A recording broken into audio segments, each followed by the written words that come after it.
Hi there. This is H. Victoria Hager Atkinson, rooting for the Philadelphia Eagles in the Super Bowl. Fantastic, huh? I am so excited. And I invite you to cheer for them and get your Eagles paraphernalia and let's go. It should be a fantastic Super Bowl. I can't wait.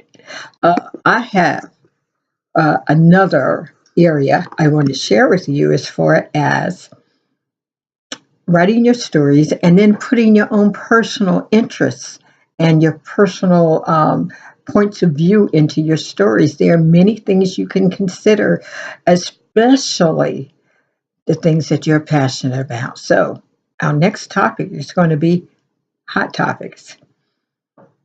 These are things that can gravitate to anyone, and it depends on your experience. You can do research on it, or if it comes from some part of your past or a friend's past or a wonderful story you read somewhere, or maybe it's an article out of the newspaper. I mean, there's just so much that you can do with hot topics. So the first one, I just finished one on slavery, so that's a very hot topic.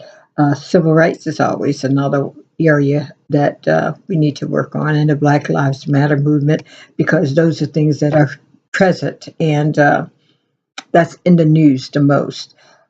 Women's rights, which is something we really need to do something about, and not only their rights in the movie industry, we got there are people who work in different areas of the country. They have to put up with sexual harassment, low pay, poor working conditions, all of that. So we have to stand up and unite around these things. But you can write about that. You can write a good story about that. You can put that in a great novel. You can do something real special with it. So another area that I want to talk about was like kind of dark, but I love it. Um, you talk about ghosts. Ghosts are always something that people love to hear about and are fascinated by. So this is something you want to take a look at. And also black magic. There's always something very mysterious, wonderful, and exciting about dealing with the dark arts. Think about things that you wouldn't normally think about. Try to find something different, something special that you could make special for your readers. Now, another area would be multiple marriages. Like in this country, there are people who go from one state to the other marrying people, and sometimes they don't get caught. They don't. So that's something you may want to take a look at. Um, It's also that criminal element, murders, robberies, embezzlements, um, any number of crimes that you could write about, the mafia stories. I mean, there's just so much out there. Okay.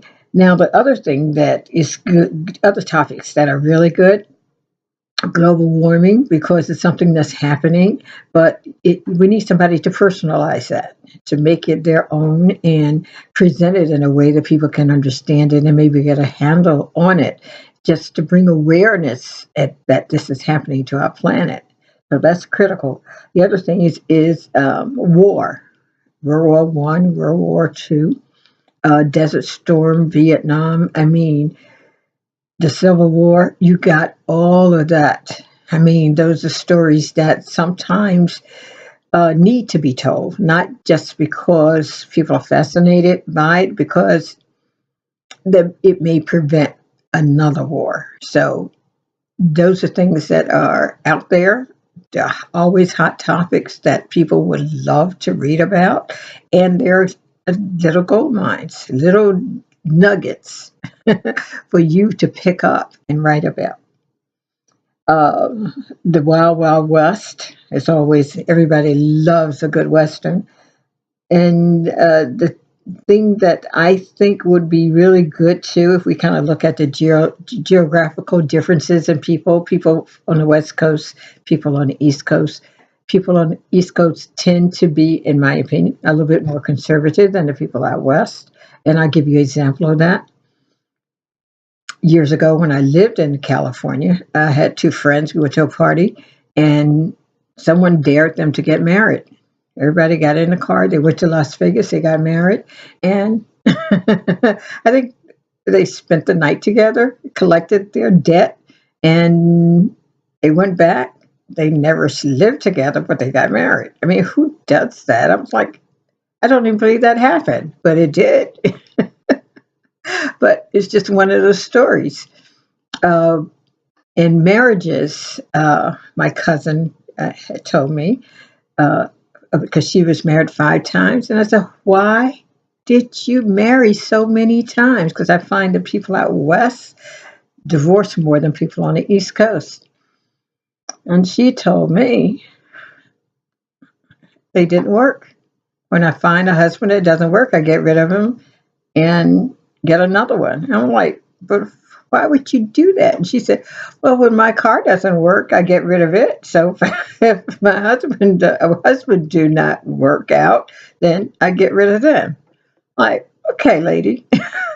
And she was a elderly woman at the time, and but she had had 5 marriages. I'm like, who does that? Interesting.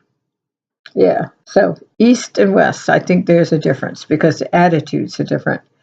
And I think it has something to do with earthquakes and stuff. I'm not sure. Now, another thing that you could focus on are those geographical differences that we have. The differences in cities and what make each city unique. Like Philadelphia, we are Eagles crazy. We are terrific fans.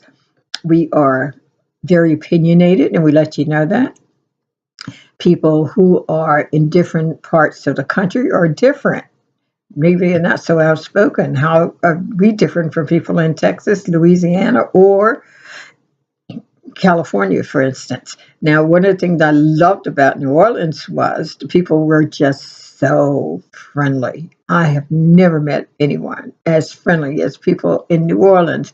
They tell you everything. I mean, even the taxi drivers sharing personal information. I mean, it was different, and it was great because they meet you as if you're an old friend, and they treated you that way.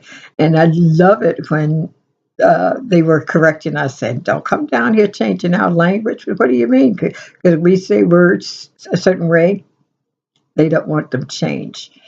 Uh, they said New Orleans, we said New Orleans. Now, don't change our name. Our name is New Orleans. So things like that, geographical differences that make us special. So we have to take a look at those things and see how we can bring those different accents and different ways of speaking, different colloquialisms. We have to find out those little things that make us unique. What makes your town unique? How do you talk? How do your brothers and sisters talk? How do people who are educated talk? People who are not educated talk? How do people of different geographical regions, how do they speak? What do they refer to? We have hoagies in Philadelphia. In other places in California, I think they're called submarines.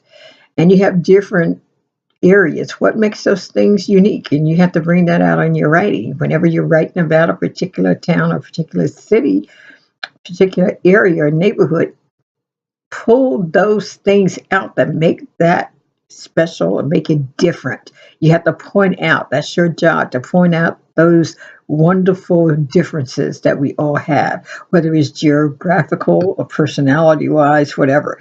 Your job is to examine that, just like you would do a frog in your science assignment.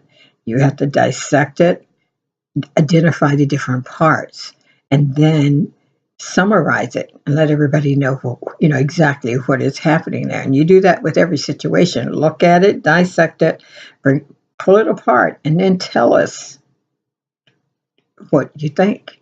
Let us know what makes you tick. That's the secret of being a good writer.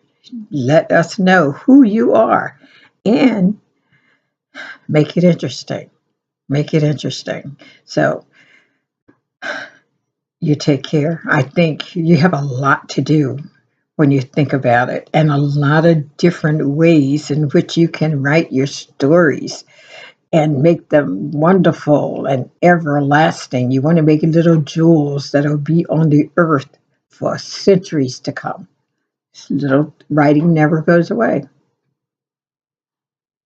So you take care, because I'm going to be busy getting ready for my Super Bowl party, and I hope you would do the same thing.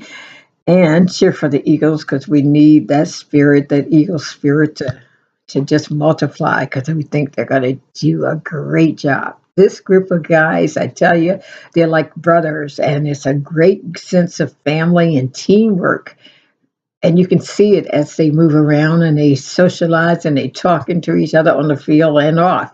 It is, they are very supportive. I haven't heard a negative thing to come out of this particular um, team, and I appreciate our coaches and owners. Even they got their owner out there dancing with them. So it's been wonderful, and I'm hoping and praying that this is going to be the biggest celebration in this city's history, because it's just something special. We are football people. So you take care and love someone special, okay? Love to you. Have a great one.